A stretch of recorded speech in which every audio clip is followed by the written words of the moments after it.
Alright, what up ladies and gentlemen, welcome back. We are going to be ranking, once again, all of the Warlock exotics inside of Destiny 2. I did one of these quite a while back, and my feelings about most of these exotics have changed quite a bit, so I thought I'd make an updated tier list. I'm also going to do a Titan exotic tier list also today, so be on the lookout for that video as well. But we're just going to jump right into it.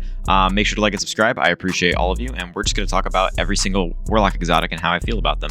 I'm going to just go in order of what they have here. I did check. I believe every single exotic is here. If there is one that is missing that I, skip over, or, that's just not here, let me know in the comments, because that does happen sometimes. Sometimes it's kind of hard to find tier lists with every single one, even though it says all exotics.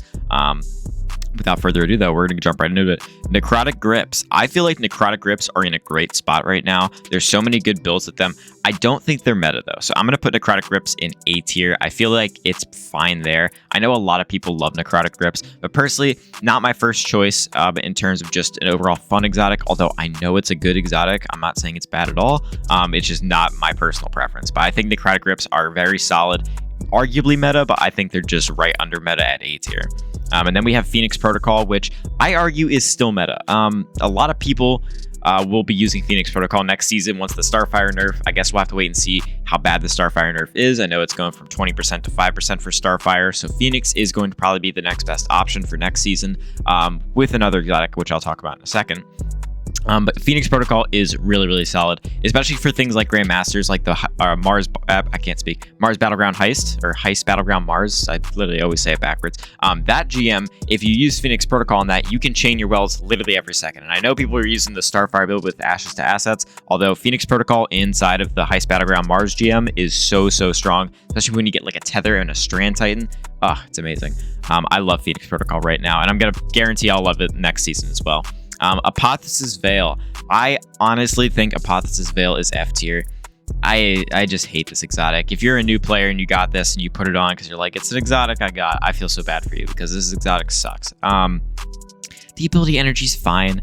Like, it's not a bad exotic. We have perks that do the exact same Apothesis Veil does, and I just don't like Apothesis Veil. That's all I'll say about it. Nothing Manacles. I think Nothing Manacles are kind of mid, if I'm being honest. I really wish they would, change them or give them a buff, because they're essentially, cookie cutter copy and paste from, Destiny 1.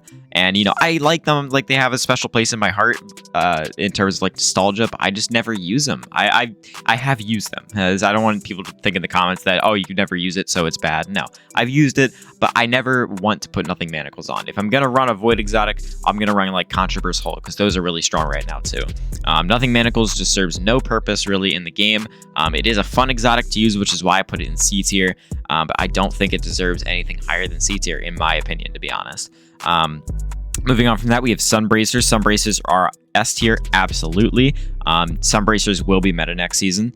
I guarantee it, especially after the Starfire nerf. The ability to get 4 or 5, sometimes 6 solar grenades off at once just by getting a melee kill is ridiculous. There's crazy builds with this. I plan on making a Sunbracers build. Hopefully today, definitely by the end of the week, I'm going to make a Sunbracers build, and I'm going to make a video about that, because Sunbracers are fucking busted. They are disgusting right now. And once Starfire gets nerfed, it's going to be what everybody runs. I guarantee it. I absolutely guarantee it. And then the same thing goes with Felwinter's Helm. Felwinter's Helm is S tier, absolutely. Everybody sleeps on Felwinter's Helm, but I recently tried it because I saw, I think Astrocyte said it was one of the best Warlock exotics in the game right now, and I was like, there's no way. I never see anybody use this thing. I put it on, I run it. It's amazing, guys. Felwinter's Helm, absolutely S tier. If you have not tried it, or try it, you know what I'm trying to say. If you haven't tried it, go try it. It's really, really strong. Moving on from that, we have Chromatic Fire. Chromatic Fire, I feel like is fine. Although I don't want to put it on the same tier as Nothing Manacles, but I think I'm going to put it on the same tier as Nothing Manacles. Only reason is because we have better perks in the game. We have Dragonfly, we have Firefly. We don't really need Chromatic Fire. I understand it's very cool to get elemental weapon explosions based off your subclass with primary weapons, although it just doesn't really serve a purpose in the game. There's not really an activity where this is necessary. It is a fun exotic, once again, but it doesn't really serve any actual purpose in the game right now. It's kind of just one of those things that you just run to have fun with, but it's not really great. It's just how it is, unfortunately, in my opinion, at least. And then we have Mantle of Battle Harmony. I'm actually going to put this in B tier. I love Mantle of Battle Harmony. Haven't run it in a minute, but I do really like it. I know I ranked it pretty low on my last tier list, but Mantle of Battle Harmony is really, really strong. Moving on from that, we have Winter's Guile. I'm going to put Winter's Guile in D tier. I don't think Winter's Guile is trash, although, one, you'd never see anybody run it. I recently tried it the other day just to like confirm to myself that I don't like Winter's Guile, and I don't like Winter's Guile. I hate Winter's Guile. I think it's a waste of an exotic, and I really wish they would like rework it or just buff it in any conceivable way. Moving on from that, we have Getaway Artist. I think Getaway Artists are A tier. I think Arc Soul is one of the most powerful slept-on abilities in the entire game. I think everybody sleeps on it, and arguably there is better exotics for Arc Warlock, although Getaway Artist is a solid pick for both PvE and PvP. I just really love it. By the way, this is a PvE list. I'll probably put it in the title and thumbnail, so you probably know, but I know I didn't say it at the beginning of the video. This is a PvE list, although I will take some attributes from PvP as well, and you know, put it, kind of mix it in here, although mainly I'm talking about PvE in this tier list. Moving on from that, we have Aeon Souls. I think Aeon Souls, I always rank these meta, although I don't really run these anymore. Like, I think they're really strong, so I'm going to put it in A tier. Just because getting heavy ammo consistently is really, really strong, but at the same time, they don't really serve a purpose this season, because the amount of heavy ammo we're getting from Bricks from Beyond is kind of just a lot, and we don't really need things like Aeons right now. The ammo economy is so good in Destiny 2, and I guarantee you Bungie's going to fuck it up next season, or in seasons to come. They're going to change some stuff, and the ammo economy is going to be fucked. But once that happens, Aeons will be back on top, although right now I think they're just A tier. I don't think they're S tier at the moment. Moving on from that, we have Lunafactions. Same thing. I think Lunafactions are A tier as well. I don't think they're S tier. I think there are better options for Well that do belong in meta, and there's a reason why not a lot of people run Lunafactions. I understand Lunafactions are really good for boss DPS, and having one person run them is always really, really nice, but I just don't really see the application of it right now. I think there are just far better exotics to run for Well of Radiance, and but it is also really good. You know what I'm trying to say? I just don't think they're meta right now. I think next season probably will be meta again. Right now, I think they're A tier. Moving on from that, Skull of Dire Ahamkara. Essentially like Shards of Galanor for Nova Bomb. Well, I guess Shards of Galanor is like this for Blade Barrage, but I'm kind of torn where to put this one because it's really good, but it's not meta. It's definitely not A tier. I'm thinking Skull is probably just B tier, to be honest. I like it. I run it from time to time, especially when I want to just chain Nova Bombs. It's really, really strong, but I don't think it serves that it's not unique enough to run over other exotics. You know what I mean? There's better options for Nova Bomb, which we'll get into in a second. Moving on from that, we have Geomags Stabilizers. Man, I'm so sad what they did to Geomags. Geomags suck now. They nerfed Geomags into the ground. Arc Warlock sucks now. Geomags suck. It's just unfortunate, but it's the truth. Verity's Brow. I think Verity's Brow is definitely A tier for sure. Verity's Brow is really, really strong. If you guys haven't tried it, go try it. A lot of people sleep on Verity's Brow, and I run it from time to time, and I actually really enjoy running it. I don't think it's meta in any conceivable way, but I think it's at the top of the list before meta. So I've loved Verity's Brow. Nezarec Sin. Nezarec Sin is absolutely S tier. It is arguably the best Void exotic for Warlocks, but I personally like a different one, which is the next one up on this list, Controverse Hold. Controverse Hold, I slept on so hard for my last tier list. A lot of people in the comments gave me shit about it, but I actually really enjoyed Controverse Hold. Controverse Hold gets S tier for me. The sheer damage you can do with your grenades. I'm gonna take a sip of coffee real quick, but the sheer amount of damage you can do with grenades from Controverse Hold is absurd. You can chain grenades, you can do some crazy DPS, they melt mini bosses, they melt bosses, it's amazing. Keeps you alive, procs Devour, so many great things. Sorry, I had to take a sipping tin of the coffee. Rain of Fire. Rain of Fire was on my last tier list, the last one I did. I didn't try these, I didn't have these yet. I've tried Rain of Fire. Rain of Fire is really good. Rain of Fire is S tier, in my opinion. I think Rain of Fire's fire. Funny enough. I really enjoy using it. Being able to get your weapons reloaded while dodging is really good. And then the buffs you get to fusions and linear fusions.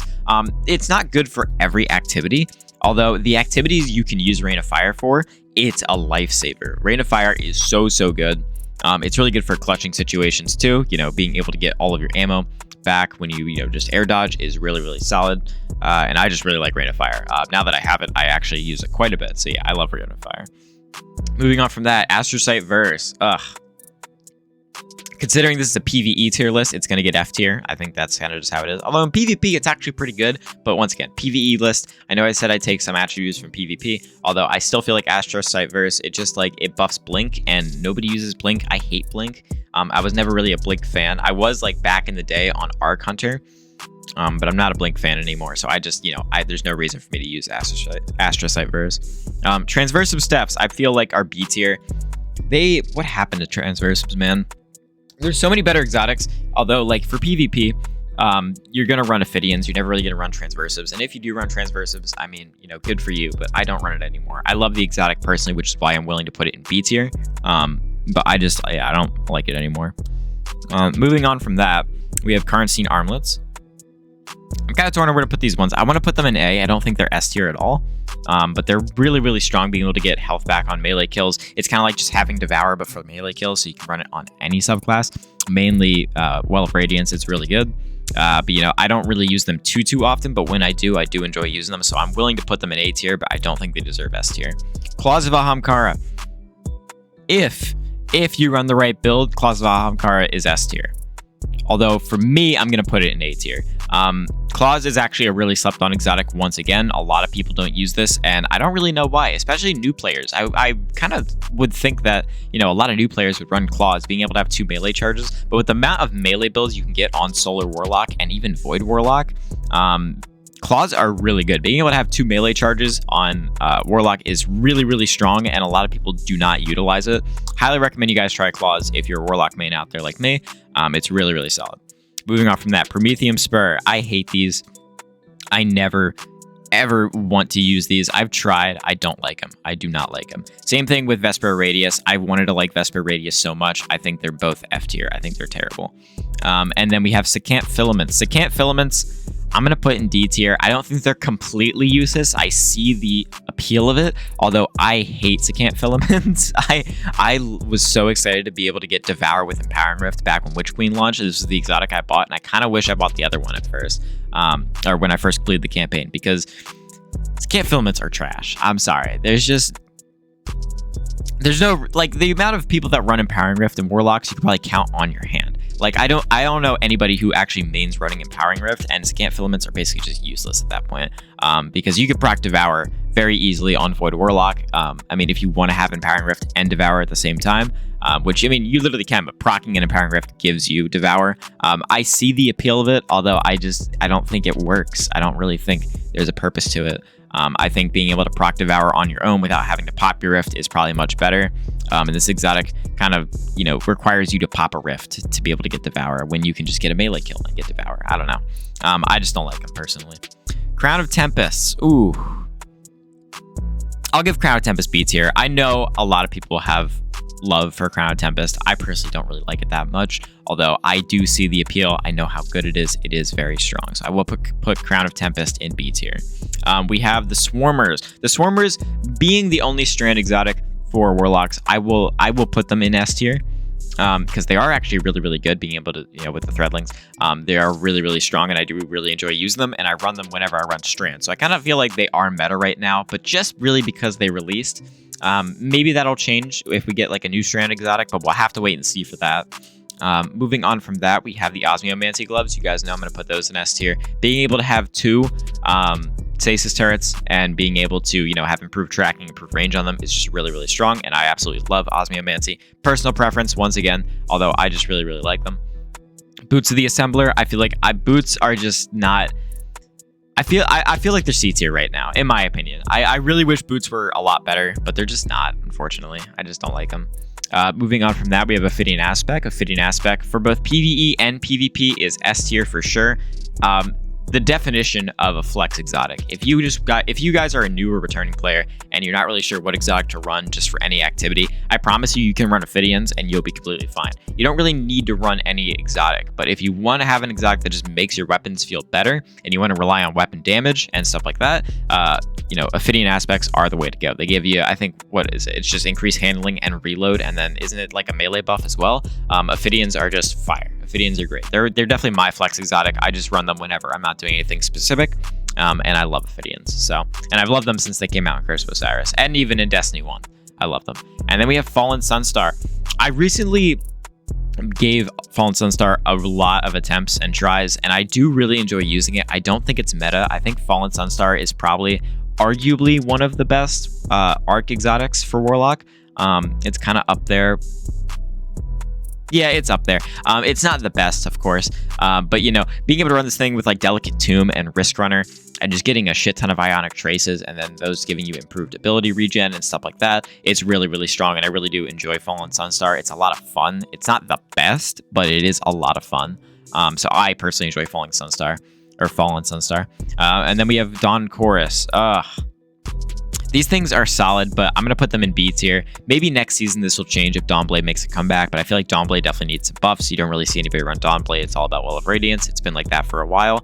When Dawn Chorus first released, though, the damage on Dawnblade was really good. And I imagine it's still really good now, but it's just there are better damage options in the game, so that's why people don't really run it. But I would like to see a Dawn Chorus buff, or maybe even just a Dawnblade buff in general, and then maybe they can get up to A or S tier, in my opinion, at least. Eyes of Tomorrow, or sorry, Eyes of Another World. Eyes of Tomorrow. Eyes of Tomorrow, definitely B tier for me. It's kind of the newbie exotic for Warlocks, let's be honest here. It is really solid though, and I enjoy running it. I don't really run it too often. There are better options for me personally, as you can see in S tier and A tier. There's far better options in my opinion. But Eyes of Another World is really, really solid, so I will be putting that in B tier. And then we have Wings of Sacred Dawn. I hate these things. I've hated them since the moment they came out. Absolutely hate them. And then we have the Baldor's Wrathweavers. This thing is interesting because it actually is really strong. It does buff the damage of your Winter's Wrath quite a bit. But I don't really use Stasis Warlock for the super though. And if I'm going to run a Stasis Warlock exotic, I'm going to run Osmiomancy. So I don't really see the purpose of using this. Maybe if there's an activity where, you know, Stasis Warlock is the best super to use, these could be really, really good. But for right now, honestly, I'm kind of feeling D tier. I don't feel like they're completely useless, but I don't feel like they're great at all. I feel like there are much, much better exotics in the game. Very sad to say, to be honest. And then we have the the Storm Dancers, whatever, Storm Dancers Trance or something like that. These things suck. I hate these things. I'm putting them in F. I did try them again recently. I hadn't really played with it. Even when I made my last Tierlist video, I hadn't used it in a while, and I tried it again, and just increasing the damage of, you know, your, what's it called? The Arc Super, you know what I'm trying to say. Not the beam, the actual Storm Dancer. It's just not very practical. I mean, it's good for like taking out a group of ads, but it's just not very good. And then we have Sanguine Alchemy. Sanguine Alchemy is probably, I'm choosing between B and C. D and C. I kind of want to just put it in D. There's a reason nobody runs it. I'm sorry if it's your favorite exotic out there, but Sanguine is just not very good. It's just not very good, in my opinion. I just don't really like it. And then we have Starfire. Starfire is S tier right now. Of course, it's going to be at the front of S tier for sure. I'm going to actually move these in order of what I think the best are. But I mean, Starfire, I mean, need I say more? Everybody runs it right now. It does the most damage in the game for bosses, for literally anything. It's practical in every single activity in the game, and it's really, really strong. So there's a reason why everybody runs it. Moving on from that, we have the last and final one. We have the Stag. I feel like